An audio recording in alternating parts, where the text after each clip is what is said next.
আনারস খাইলে আপনার শরীরের মেদ জাদুর মতো কমে যাবে। আমাদের এই আনারস কিন্তু শুধু স্বাদের জন্য না, শরীর চাঙ্গা রাখতে আনারসের কোনো তুলনা হয় না।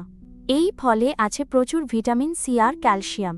এতে থাকা ব্রোমেলিন আপনার খাবার খুব দ্রুত হজম করায়। পটাশিয়াম থাকায় এই ফল আপনার হার্ট ভালো রাখে। আনারস নিয়মিত খাইলে আপনার হাড় অনেক মজবুত হবে। যাদের অনেক সর্দি কাশি হয় তারা আনারস খান। এই ফল আপনার শরীরের পুরনো ব্যথা কমাইতে সাহায্য করে। আনারস খাইলে আপনার দাঁত আর মাড়ি অনেক ভালো থাকবে। কৃমির সমস্যা দূর করতে আনারস ওষুধের মতো কাজ করে। ডায়াবেটিস রোগীরা নিয়ম মেনে অল্প করে আনারস খাইবেন।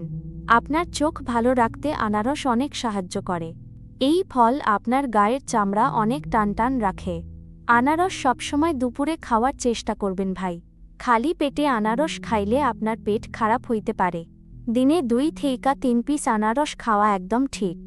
আনারস কাইটা একটু লবণ দিয়া খাইলে অনেক আরাম পাবেন।